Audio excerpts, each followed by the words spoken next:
Can we get started? Ready to go? Okay, welcome. My name is Jack Jordan. The name of the panel is Working Together, a suicide loss survivor and her grief therapist. And you want to just say your name, and then Becky's going to introduce herself to get us rolling, really, but just for right now, say your name. I'm Rebecca Ladd, and Jack is going to call me Becky. Either one is fine. This is, I'm proud of what Becky and I are doing here because how many times have you been to a workshop in which one of the foci is on clinical work or therapy of some kind, and a therapist and their patient present together? That's why I'm doing this. And we've done this a few times, but we're still ironing out the kinks at it. But I think it's something that I hope if you like it, you'll recommend that more people do it. Because I think that dialogue between patient and therapist in front of other people is an excellent way for people to learn about what we've learned. So the focus today is about our work together and the work that we did around Becky coming to me after the suicide of her son, David. And I'm going to turn it over to you to tell that story. So I just wanted to say that I've learned that one of the reasons this doesn't happen is because of HIPAA. And there's nothing that I can't sue him because I'm saying it all. I made her sign a waiver anyhow, so. I'm going to be pretty clear about what happened, and if it upsets you to hear gruesome details of death, I apologize.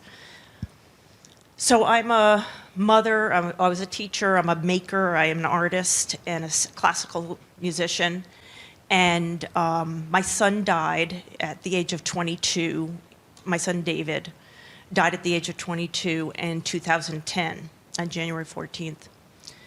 He was a truly amazing human being, just a Renaissance person. He was, as my daughter said at his funeral, he was a philosopher warrior. And he was sort of born in 1100 and somehow was here now. He couldn't understand injustice. He just couldn't tolerate injustice. And I think that's one of the reasons he committed suicide. There are other reasons. And when he was born, he was the center of my entire world, and he remained that way. And people always say that afterwards, oh, I loved him so much. I loved my kid passionately. And he was always a depressed person. He was hilariously funny, hilariously funny, but he was also depressed. And he had had a lot of bouts of serious depression, and this was another bout of serious depression. So I went to work on the 10th, I guess, and I kept calling him that day, and he didn't answer. And I came home, and I went downstairs. I thought, where the heck is he? Why is he not answering? And he had hung himself in our basement. And I found him. And that's when the whole world changed. Everything in the entire universe changed at that moment. And I remember saying right afterwards to my family, when we were all sitting in the living room while a cop was watching us because it was now a crime scene. And so there was a policeman standing there watching us until the medical examiner came, and he was late. And so we had to sit there for like 6 hours with my son dead downstairs and a cop watching us. And I said, I am not going to let this define us. I am not going to let this define us. And it has defined me. It has defined me in every way. It is now my life. And I really hope that you'll enjoy this presentation because Jack and I have gone through this journey together, and it's sort of been miraculous. It's a miraculous journey. So I will tell you at the beginning, I was beyond inconsolable. I was so grief-stricken that I was out of my mind. And I thought for years and years that I had killed him myself. I caused his death. I killed him. I was responsible. I also thought, only realized this later, that if I just thought about it the right way, I could turn back time. I just needed to do it. I'm really smart. I could figure this out. I can undo this in some way. If I just think about it the right way, I can undo this. What's that? Oh, okay. So that obviously doesn't work too well. And so I went to some grief therapists. We had some young man who came to our house, and he was there, and he said, you know, you guys aren't having any fun. You need to go bowling. So, We have work to do. So I was like, yeah, not so much. I fired him and eventually found another grief counselor who was a very lovely lady, and she aligned my chakras, and she put crystals on me.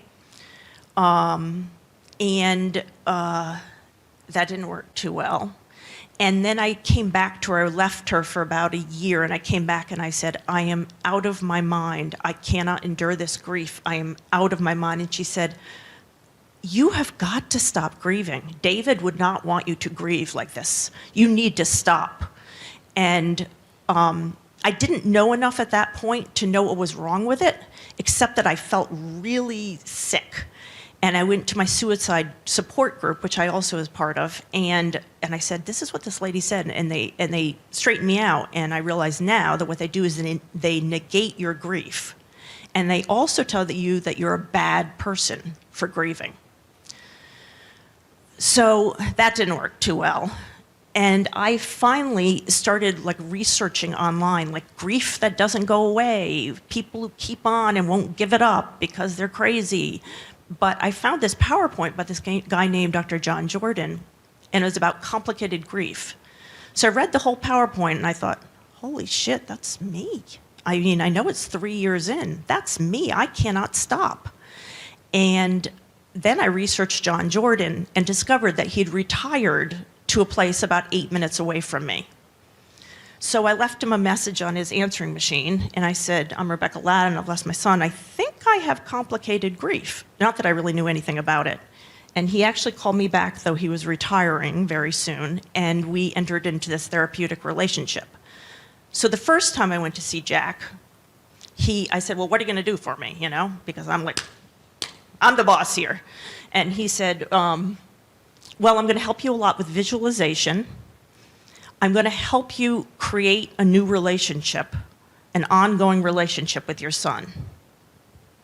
So I looked at him and I thought to myself, this guy is a crackpot. He is a nut. I don't know where he got his degree, but he is a total crackpot. So I left. I paid him for that session, left. I went back to my support group. I'm like, this guy was insane. This guy was absolutely nuts. And they were like, yeah, that sounds terrible. And so I thought to myself, what part of dead does this grief counselor not understand?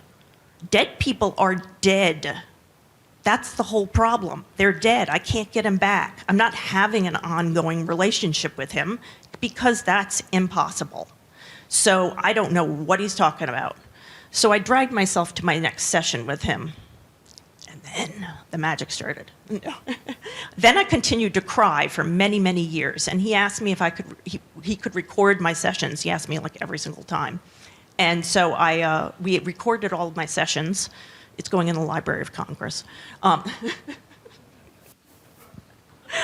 Things people don't ever want to see. Okay. So that's my David suicide story. Okay.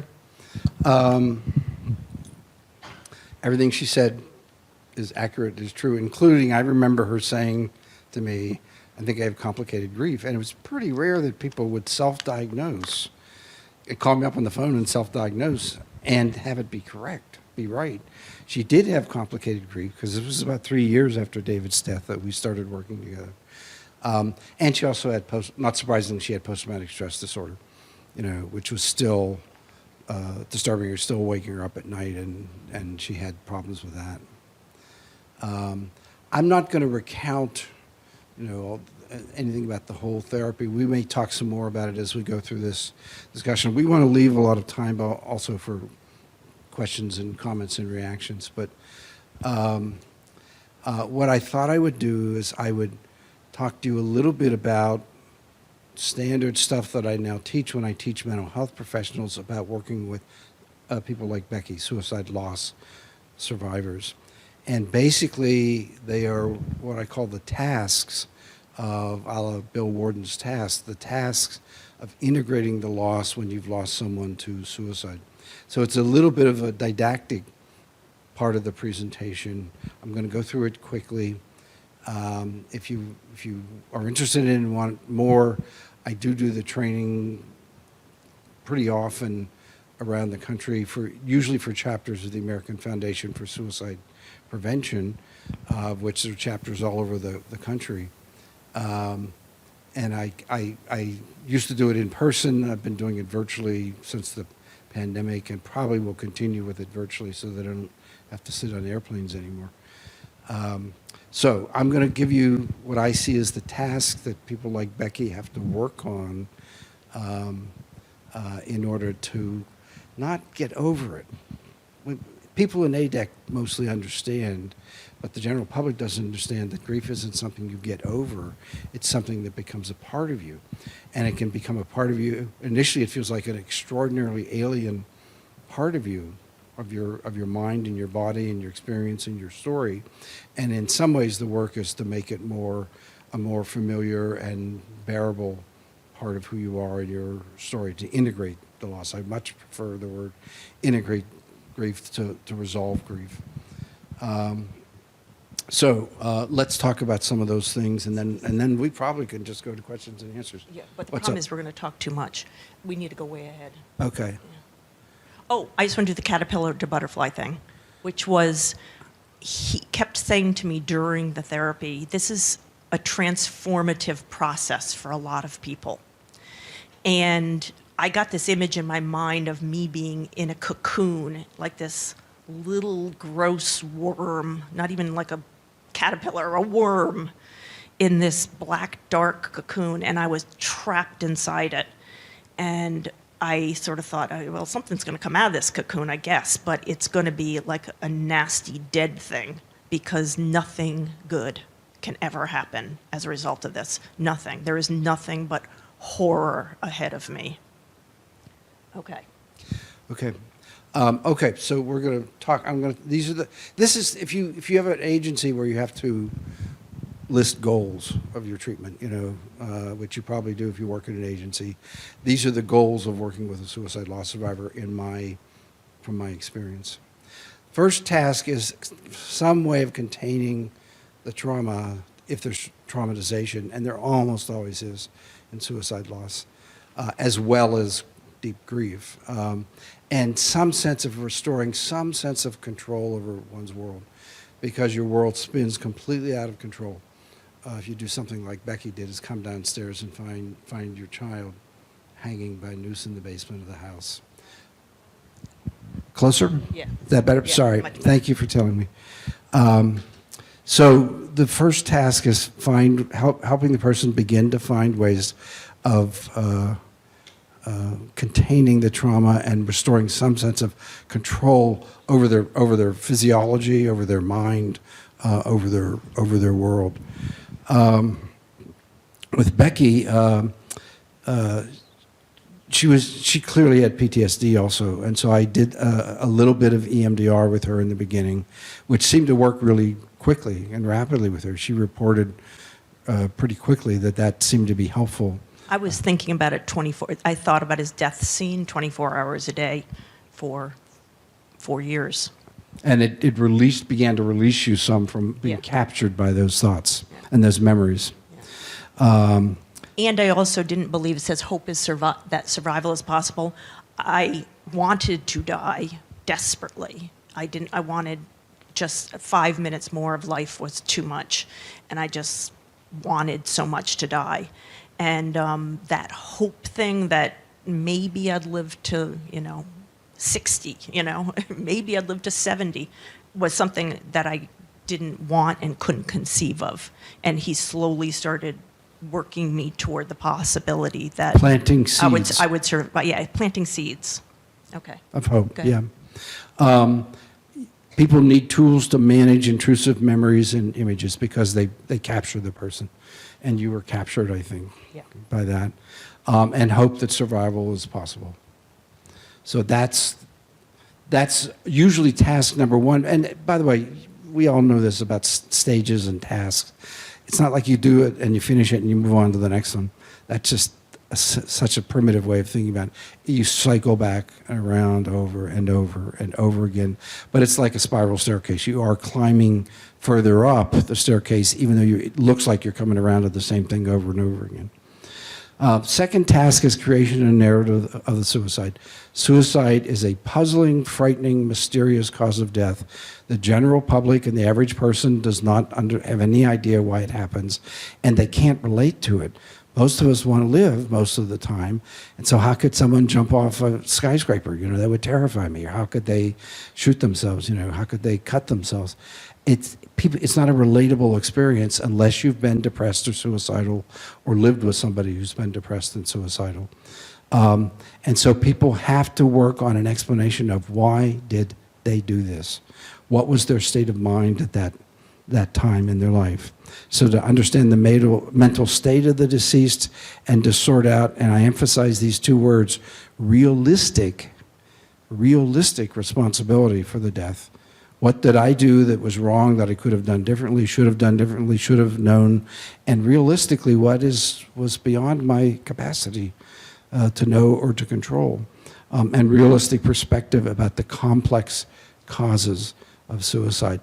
I like to, and I teach clients, suicide is the perfect storm. It's the coming together of multiple factors in just the wrong way that create the conditions that allow suicide to happen. And that's part of what people have to absorb, is that this isn't just something I did or didn't do or someone else did or didn't do. It was a bunch of things happening all at the same time in the life of the person who took their life, for whom the scales tipped and suicide seemed like a better path, a better alternative than continuing to live. And I have to admit, I do know why he killed himself. I know that he was a depressed person and always had been. At 10 and a half, after my father died, he said he was going to kill himself. And it turns out he thought he was responsible for his grandfather's death at 10 and a half. We didn't know that. So I wasn't as pestered by why did this happen, which I hear because I'm like a repository for suicide stories now. Most people struggle with why. That wasn't as big a deal for me. However, realistic responsibility for the death and about the complex causes, big deal for me. I truly felt that I had, through my bad parenting, through my bad use of money, through not allowing him to go on a vacation to Italy, I should have provided something that would have gotten him out of it. If I'd bought him weed that day, that would have gotten him stoned, and he wouldn't have killed himself. And I was against it, everything, and it was all my fault. I did it. Turns out everybody in my family, we all feel that we caused his death, every single one of us. My daughter is like, it's obviously me, I'm the one who did it. And so it's a hard one because somehow you shifted on yourself. I couldn't even really believe that he was dead until maybe 4 years after he died. And I remember saying one time to Jack, I think I understand finally that he is dead, that he's really dead, that I can't magically undo time. I can't magically undo this death, and that this is a permanent condition. And I'd been trying for so long in the back of my mind to change it.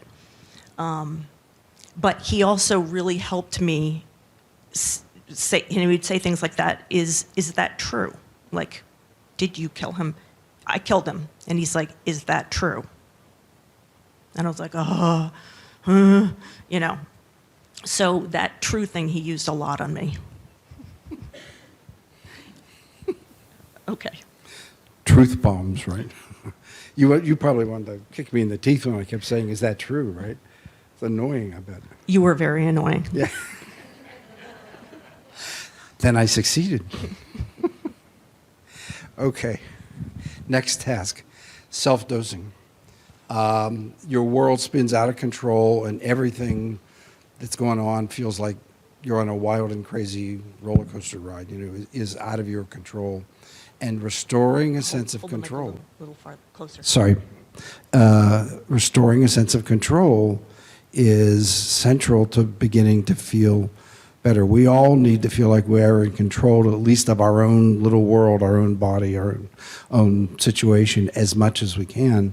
And it all spins out of control. And so finding little small ways for people to restore some sense of control, including being able to self-soothe, to comfort yourself when you're having a bad day or a hard day or reliving bad things. And finding psychological sanctuary is a central task. Do you want to say anything about that? And that I did learn solely that I had to use multiple methods to be able to cope.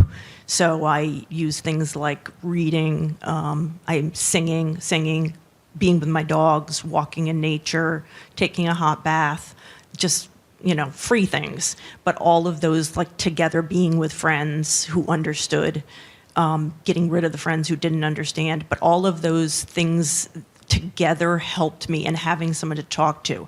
I think the hardest part of suicide, one of the hardest parts, God, there's so many hard parts, is that you are so isolated and you feel you're so utterly alone and you can't function at work and you can't function in public.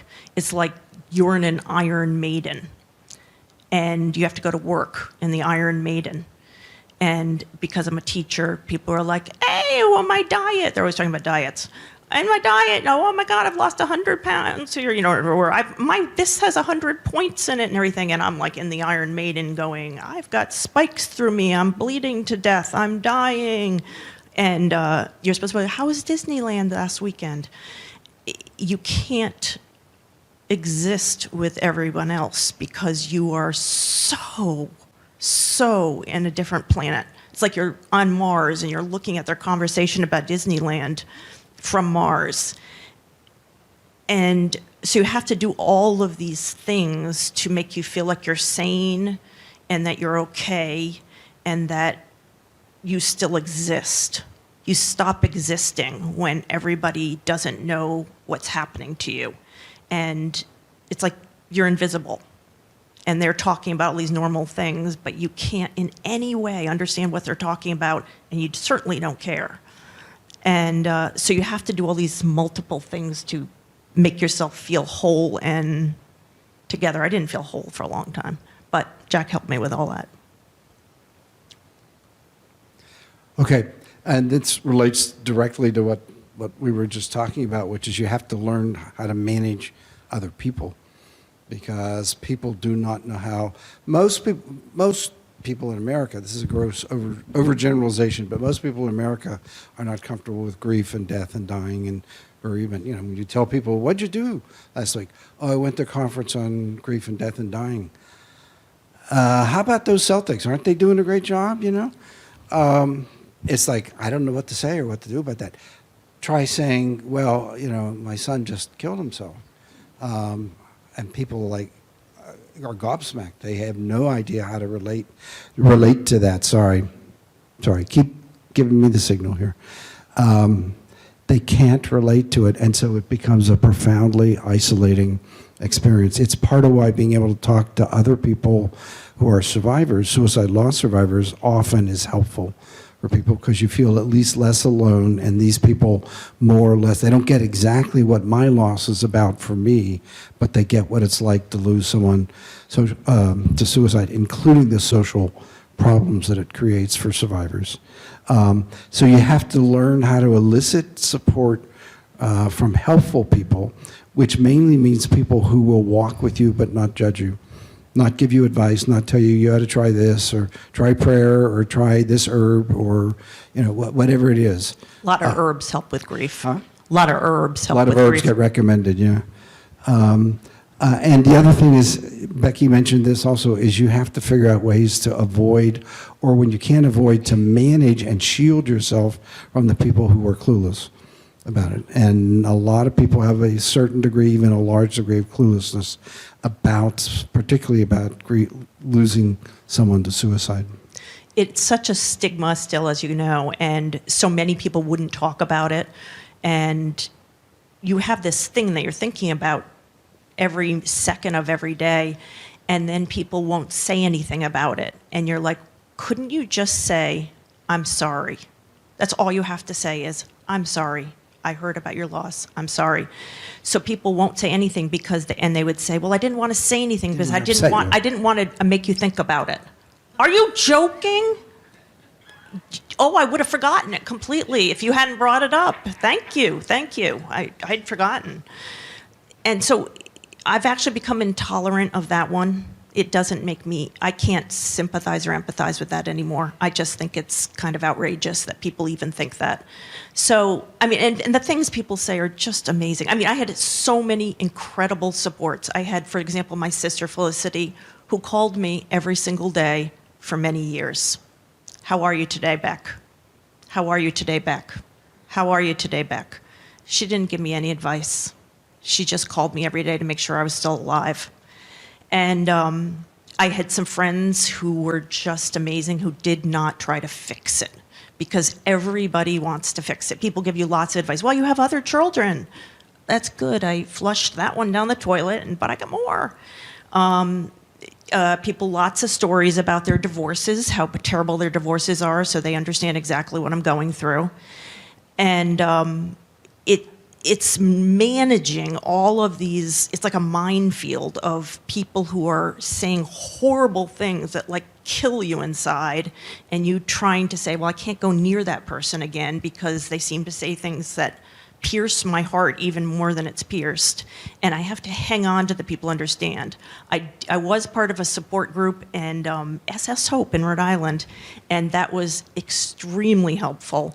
It did not help me heal though, or move on, not move on, evolve. But I did have lots of people who understood, and I could say terrible, horrible things out loud, which you can't say to anybody. You know, no one wants to hear anything like that, but you could say it to the group. I've had people say, survivors, had other people say to them, I know just how you feel. My grandmother died, 5 years ago, because all loss is the same, right? And I've had losses too, and here's my loss. And the helplessness that it produces in people in the social network, including in therapists, when they are faced with someone who's a survivor, is part of the problem that survivors have to learn to manage. I had one client, a woman who had lost a child, who went to see a therapist, and after 3 sessions, the therapist said, you're dwelling on this too much, okay, and wanted to start doing cognitive behavior therapy with her to change her negative thinking about it. Therapists have trouble sitting with not being able to fix it also, because we're human also, and we're supposed to be helpers, and we're supposed to be helping right away, and sitting with that helplessness is part of the gift that you give people. I don't know what the fuck to do here either, but I'll sit with you through it. And interestingly enough, since you bring that up, one of the things you always said to me was, can you live with uncertainty? Can you live with this uncertainty? Like not knowing, where is he? And he would say to me, can you just live with uncertainty for a week? And somehow that was helpful because I'm someone who has to solve every single problem. Give me a problem, I will fix it for you. And it doesn't matter how big it is, I will fix it. And this was something I was unable to fix in any way. You're giving away all the tools in my toolbox. Oh. Is that true? Can you just live with this uncertainty till our next session? Can you tolerate that? Oh, yeah. And what is your wise mind saying? He would say that all the time too. And I was like, I don't have a wise mind. I've got an idiot up there. Okay. All right. People have to develop what Tony Walter, a British sociologist who was interested in grief and bereavement, called a durable biography. So this is right after suicide, the only important thing, it feels like, and to other people it seems like, the only important thing is that they died by suicide in their whole life story, but it's how it ended, they died by suicide. And gradually you want to support survivors about being able to recapture and remember and savor and relive the whole life. And that happens to some extent, whenever someone dies, that they just died is the important fact. But people pretty easily, and funerals help people tell stories about the life of the person, but it all gets taboo when it's about suicide and the ending of the story. And so being able to honor and remember and love the person and their whole life is part of the permission you want to help people do. And so you want to have them tell you the story about this person's life. So that's something I've actually been pretty successful at doing. One of the interesting things I did is, for some reason, my insane Viking child had asked for a Viking funeral when he died. So at his funeral in the whatever funeral home, because we weren't any religion, the minister, I said, could you please not talk about Jesus Christ? He wasn't a Christian. And the minister said, yeah, no problem. So he got up after we'd all told stories about David and said, this young man reminds me of Jesus Christ. Whereupon I stood up, because I'm a pest, and I said, I'm inviting everybody to a Viking funeral for David on the summer solstice. A non-Christian Viking funeral. On the summer solstice. And then my husband's like, what are you doing? And I'm like, I don't know. My kid died 4 days ago. I don't know what I'm doing.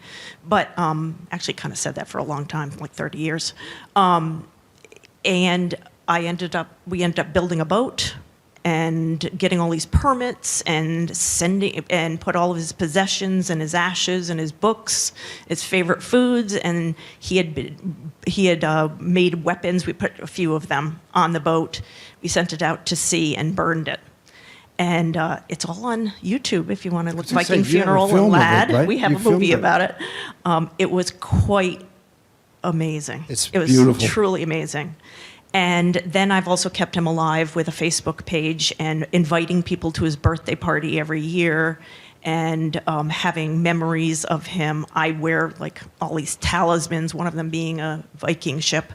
And my son has gotten tattooed as usual. Everybody does this. I tattooed my whole arm but I have tried to make him not the kid who died, but David Wollenweber, the scholar warrior, and to everybody. Okay. People have to repair and transform the relationship with the deceased. Microphone closer. Sorry? Yep. Yeah. This is what in ADEC has been called for the last 20 years, continuing bond. And the problem is that suicide often feels to the survivors like a profound rupturing of the relationship. So there's repair work that needs to happen oftentimes in the relationship with the person who died and the survivor, because suicide, I'm not saying this was necessarily true in Becky's case, but suicide can feel like a betrayal, like a hostile act, like an abandonment. And if those things happened, but the person was still alive, you would hope there would be some repair work at some time, some reconciliation.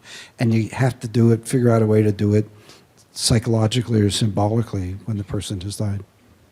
Okay. Okay. Anything you want to add? I think we have just one more, and then we'll take questions. No. We have to talk about the end stuff. Talk about the what? All the important stuff. Oh, we didn't talk about anything important yet? Not yet. Okay. I didn't know that. We share a similar sense of ironic, sarcastic humor. Don't we, Becky? Okay. And then people have to reinvest in their living. So this is the important part of this. All the rest of it wasn't important. So as Jack and I worked through years of therapy, and he listened to me cry, and I kept on thinking, why didn't I invest in Kleenex? Is that on the stock market? I heard about a guy named Botkin who wrote a book, Induced After Death. Induced After Death Communication. Alan Botkin. So, and I said, Jack, I've read this whole book, and then I read a whole bunch of books by neurologists about after-death communication, and I thought, is this possible? Is this even a thing? Is this true? And then the ones that looked at all the research about it and that found that it's actually happening all over the world, and it always has. And so I said, can you learn about this method? So he goes to Chicago and is taught by Botkin how to do the method. And he comes back and he doesn't mention that to me. So I find out by accident in one of our sessions that he had been trained. And I was like, are you joking? Like, let's do it right now. And he's like, well, I haven't done it with anybody. And Botkin says it doesn't really work with people who really want it to happen. So I was like, I do not care, Jack. We're doing it now. So you can see how this therapy thing went. I had to tell Jack what to do at all times. And he fights back, though. That's the weird thing. So we did the session, we did Botkin's method, which is an EMDR method, but instead of thinking about the trauma and reliving the trauma, you sort of open the door to the dead person talking to you. So I'm like, first of all, I don't believe in God. I don't know where David is. I'm not going to be that person who is conned by anything like this, by mediums or church or religion. I'm not going to be one of those idiots. So we do the EMDR, and I have a whole bunch of different sensations that I go through. And then I hear David say to me, "Hi, Ma, I'm right here." And then he proceeded to talk to me in his own voice. It is with his own words. And he told me about his suicide. And I said, "Do you know how much terrible pain this has caused me?" He's like, "I'm so sorry, Ma. I'm so sorry you're in such pain. But honestly, I'm sorry to everybody here who's right wing." He said, "But if I were alive now with Trump, I'd have to kill myself." And then I said to her, now we know for sure it was David. Yes. So then I was like, even I couldn't have come up with that joke. And David is a hilarious kid. So he proceeds to make jokes. I don't need the EMDR method anymore. I figured out how to do it really easily on my own. Because at first I was like, can I do this by myself? We did it several times together. And I'm like, is this possible for me to do by myself? So I went home and experimented, and I did the EMDR at home, and then I finally realized I didn't even need that. And I have indeed discovered that my son is alive and well, and there is no death. He keeps telling me, "Ma, stop grieving. You know I'm alive." He talks a lot about the nature of good and evil and light and love and God and all these things. I'm like, hey, look, this is way beyond my pay grade. Tell me what I'm supposed to be doing today. But he doesn't talk a lot about that. He talks more about these large universe questions and meaning of life things. It's pretty amazing. I've got it all written down. It's amazing the things he's told me and talks to me about. And at first, I didn't believe any of it. I didn't believe I was really doing it. I thought that I was making it up. And then one day, he defined a word for me that I didn't know. And he defined the word. I had to look it up in the dictionary, and I'm a wordsmith. And I didn't know the word, and he knew I don't know. He was a dictionary. And he defined the word correctly, according to the dictionary. And it was a word I didn't know. And I thought, I couldn't have made that up. I just couldn't. And he always makes jokes. He's always making jokes. Like this morning, I talked to him before this, and he said to me, "Listen, just go slap some makeup on your face and get going." And he said, "You don't want to frighten everybody." I now have a little tiny bit of grief. But I have been transformed by this process, because now I know that the dead are alive, and I have been growing and evolving into a butterfly. This grief process has utterly transformed me from a broken person into a butterfly. My life keeps getting better and better and more joyful as I live with the seen and unseen. And it is nothing I could have possibly imagined happening. That you don't get happier after someone commits suicide. And instead, I am getting happier, and I live like halfway between the world of the living and the dead. And I now know that we don't see so much of everything. We just can't physically see it, and so we don't believe in it. But knowing that my child is very much alive and is right here talking to you right now is, and it's true, I'm not making it up, I'm not a crackpot, I'm not psychotic, I'm extremely sane. Yes. Okay. I just say yes when she says that. Okay. And that that extreme trauma dealt with in the right way can lead to evolvement. And I'm evolving as a person, and not, I felt like people in the beginning, I thought either I'm going to crawl under my bed and drink myself to death, or I'm going to live. And I decided to live, but I did not enjoy the process. I wanted to die all the time. Now I can imagine myself living to 80, no more than that. But I have so much more to do. Like, I have a mission now to tell other people, hey, death doesn't exist. It's an illusion. We just lose our physical bodies. And you can be comforted knowing that your dead person who you love is alive and well. Like, really alive and well. So, any questions or comments? that was a bombshell. Yeah, come up. Close to the Yeah, I mic, don't or think take it's your on. mask I down. don't think it's on. Take your mask down.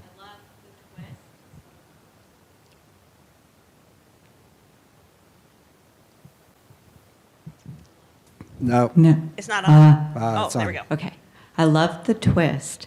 I am curious, after you started having these experiences at home without the formal treatment, did you bring that information back in conversations with your therapist? And, I'd like to hear kind of from both of you of sort of exploring that part of your experience. And because I imagine that it might have been unexpected for you. So just... I brought it back, and I'll let him answer the rest of the question. Well, we should talk about the status, and I may not remember exactly the chronology. Becky obviously is no longer in therapy with me, and I can't remember exactly what happened before we stopped doing therapy, and when we started doing this, there was a gap there. I was very interested in the Botkin technique, and I had heard about it a couple of years before I even pursued it. And I have a daughter who lives in Chicago, and I was going out there once, and I contacted him and said, I introduced myself, said, I'd really like to talk to you about this. And I went and had lunch with him because I wanted to see if he was a Crackpot. a charlatan, if he was just ripping off, taking advantage of vulnerable, bereaved people. I decided he wasn't, that he was legitimate in what he was doing and what he discovered. And I said, can I come back and would you train me in it? And he said, yes. So I did a day's training with him.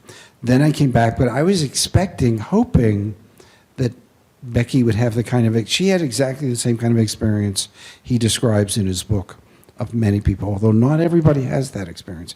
I did it with some other clients who were bereaved, and they did not have an after-death communication experience. They found the EMDR helpful, but they did not find they didn't have the same kind of experience that she just described to you. And so I wasn't surprised by it. I was elated, actually. It's like Becky and I were both excited, I think, about what happened when we did that session. It was thrilling in a way, like, oh my God, this That really worked. works. Yeah. But as it went on, I think you're asking more about how it went on. And I think it was always a revelation, and a good revelation for Jack to hear that things were continuing and that I was talking to David. It's sort of a surprise to him, I think. We had He's dinner not together last like night, this. and I was asking all kinds of questions that I felt like I really want to ask David these questions, like, because he knows about the universe now. They're questions I've thought about all my life. Is God really everywhere, and is God in the Ukraine right now in those Russian soldiers that are killing people? Good Is that all question. part of God? And so but it's exciting for me. I'm on the journey with her in some ways. Yeah, we're on a mutual journey now.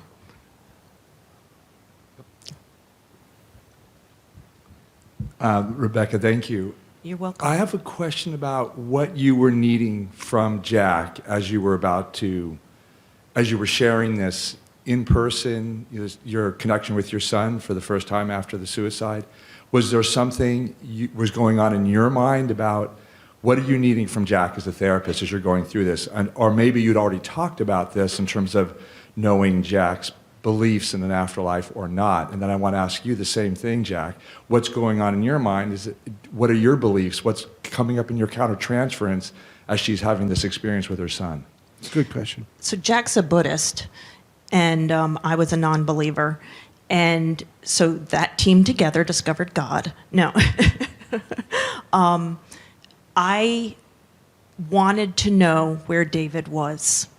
For years, I screamed in my car, "Where are you? Where are you? Where are you?" And I would say, "Give him back." I didn't know who had him.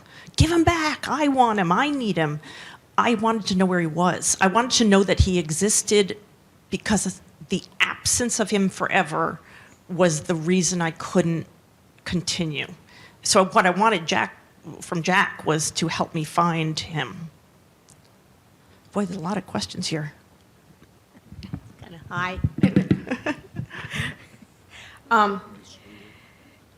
You mentioned how it wasn't just you that felt it was totally your fault that he died, but everybody in your family, and you mentioned your daughter, so I wondered how did they manage all this, and how did they take the information when you started talking about how you were having conversations with David? How did all that work out?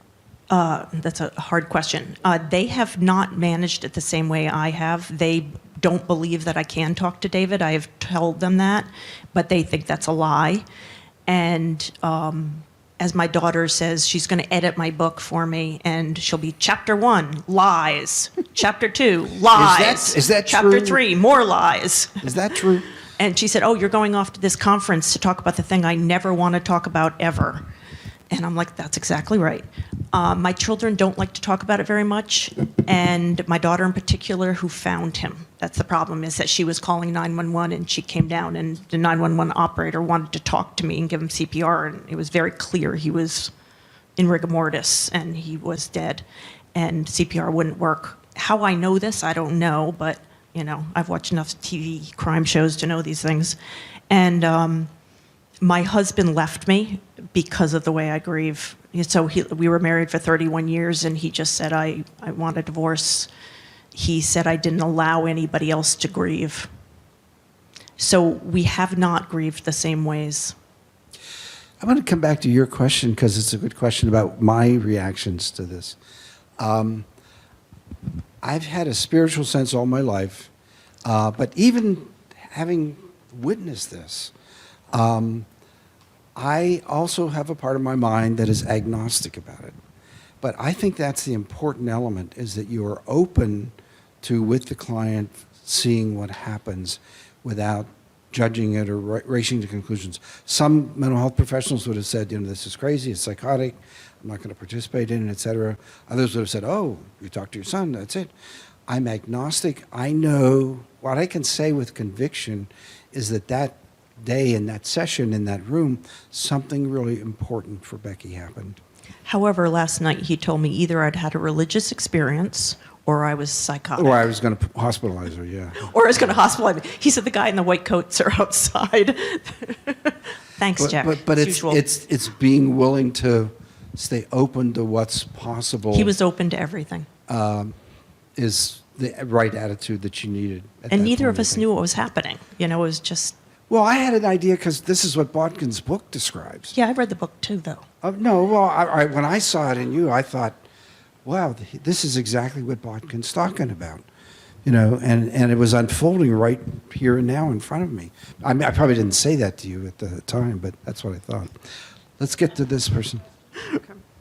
First, I just want to thank you all for presenting this, and it just reminds me, I'm a psychotherapist and a hospice chaplain, that the relationship heals, and you two demonstrate that so beautifully, so thank you for that. Thank you. My question is about that beginning part when you said you felt like you were crazy, you went to these different therapists.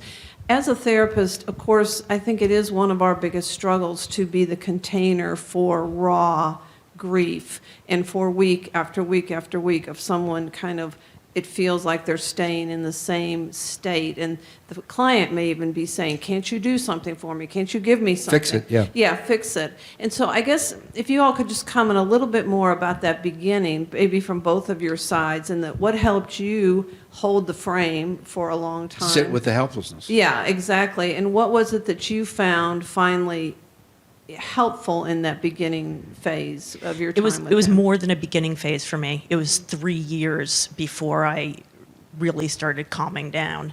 And Jack, don't let him hear this, is a remarkable person. And he sat. No, It's true. No. I didn't say that.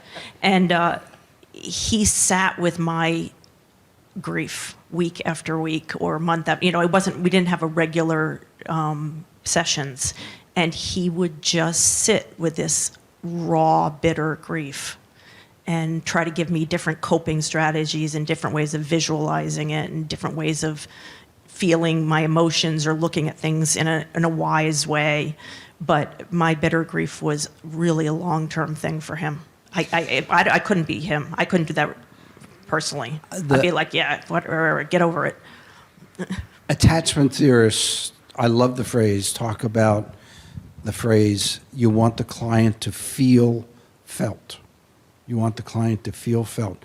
And I wanted her to feel like my goal really was just to have her not feel quite so alone with us.